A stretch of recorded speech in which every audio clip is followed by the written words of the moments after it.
Morning teenage yake nde nkhani ya lero ikutitengera ku South Africa. Ku South Africa I think tonse tikudziwako pano kupitapitako. Ndiye sikhala yayitali koma tagwira ndi chakumwa ticheze. Mayi uyu dzina lake ndi Lindelani Ngovela. Lindelani amakhala ndi chibwezi chake, amakhala ngati banja iti mamunayo odziwika kwambiri pa social media ku South Africa. Dzina lake Livu, amamutchula kuti SABC Livu, amapanga makomedi pa Facebook kuchani. Ndonoti anthu amamudziwa, amamutsata. Nde pokhala amatchulana kuti my wife, my husband, komanso anabereka ana, koma analotisa anapange ukwati yayi, amangokhala limodzi ngati banja. Koma chabe kuti banja lawolo linali la mpungwepungwe. Komanso linali banja la pa social media. Ziya zoti china chilichonse chomwe amapanga amaposita pa social media, anthu amadziwa kuti lero ayambana, lero akondana, zoteronso eti.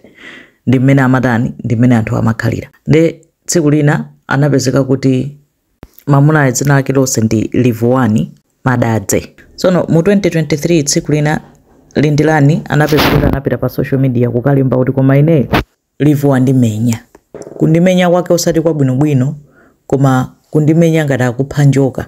Anadandalota anamuvulaza kwambiri. Ati sikanali koyamba. Nde anthu anamunena kwambiri kuti tsono chimene kukhalira ndi mamuna otero nchani, nangasa mamuyankha makomentedi. Iye nkunena naneso ndatopa nazo ndokumutani ndokumusiya fasa angachira kundimenya choncho. Mpaka anapita akamusumira ku court kunena kuti no andivulaza kwambiri, anakampereka. Ndi anali ndi mulandu Livu uja. Anthu aja nkukhala kuti banja latani zatha zasiyana. Panangotha nthawi pang'ono anapezeka kuti Lindelani waposita kunena kuti basi tabwererana chikondi chanchani, ataposita chithunzi pamene paja. Ndi anthu anamulalatira kwambiri kuti inu pompa mmanena kuti mamuna akumenyani ngati afuna kukuphani. Pompa mukubweranso kumaza posita zithunzi ngati kuti chilichonse chili bwinobwino. Ati amachita celebrate kunena kuti abwererana. Ndi anthu anamunena kwambiri mpaka anapsa mtima ngwamba kuanena anthu ma followers ake kuti ndi afiti.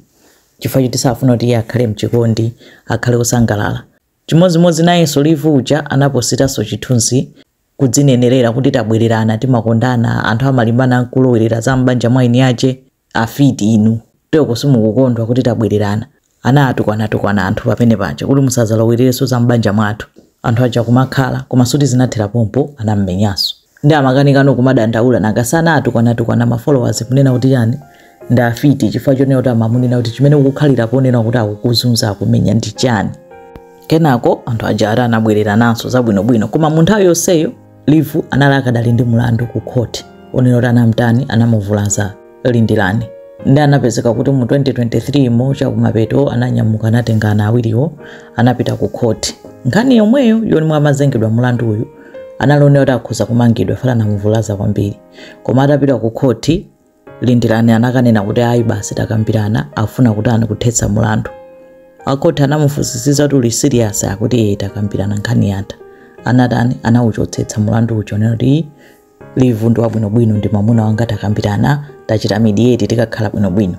Mpaka nade akoti kuchita khanso kuchotsa mulandu kuti anaudropa ndakasayini aja kuti basi anthu ajadi kutengana. Atatengana anapositanso chani pa social media kunena kuti takondana nonso pano milandu yatha kuti uchita celebrate. Kuti afiti ziawawa kuti anthu tagwirizana chonchi zinthu zatani zayenda. Limenelo linali Friday. Abale ake Lindelani anadabwa nazo kuti kwe mpaka ukachotsetsa mulandu. Koma poti anthu akondana. Ndi anthu anakhala. Next day abale ake Lindelani akuona Livu akubwera akuti Lindelani sindimampeza wasowa, ndamusakasaka ndakampeza ku chimbuzi. Chimbuzi chokumba anali mchimbuzi mwati atagwera mchimbuzi mwa munali madzi muchidzenje chonchi, koma akuti wampeza atafa. Abale ake chani ananyamuka sothamangopita polisi kukanena zomwezo. Atakanena polisi anammanga chifukwa chonena kuti nangasi panali kale milandu ina oti amammenya amatani, koma no chabe kuti nangasi mulandu wa muno wake anauchotsetsa anauchititsa khanso. Ndo yanena kuti ine amene ndampanga chipongwe ndangompeza atatani ali mu madzi mudzenjera ku chimbuzi wafa. Nde inakhala milandu yonena kuti kuchokera 2023 akhala kupita ku court pokopoko apezekaso kuti so live uja kudzengedwaso mlandu wina insurance fraud, akuti anapanga death certificate ya fake yone kuti amayi ake amwalira, nkunyamuka kupita ku insurance company, anachita kupeza kupita kumanda kuja kukhala dzenje kukumba dzenje ndikulikwitira konza bwinobwino kumanda kuja ngati kuti payikidwa munthu koma panalibepo munthu, nkupanga death certificate, anapangisa life insurance ya fake kune kuti ozalandira ndalama azakhala iyeyo. Ndi atakapereka claim ku life insurance, a life insurance ananena kuti okay, koma amafufuza kayepe nasuti amangofikira kupereka ndalama. Ndanamba kupita anapita nkumudzi komwe koma kumakhala amayi akeyo kune kuti kwachitika maliro pamuzi pano. Aliyense aonera kuti sukunachitika maliro nsabodza, sukunachitike maliro nsabodza, mpaka anapeza kuti zonse nza fake, sipanafe munthu anangopanga claim ya bodza kunamizira kuti amayi ake amwalira cholingatani alandire ndalama. Ndi aliso ndi mulandu utiwo umenewo.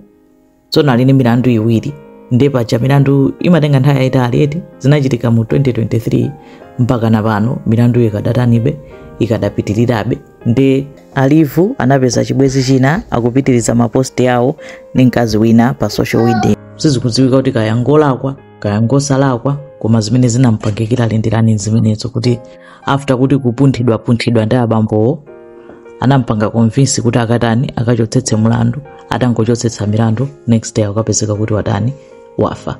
Iyo ndi nkhani ya SABC live ndi wachikondi wake Lindelani.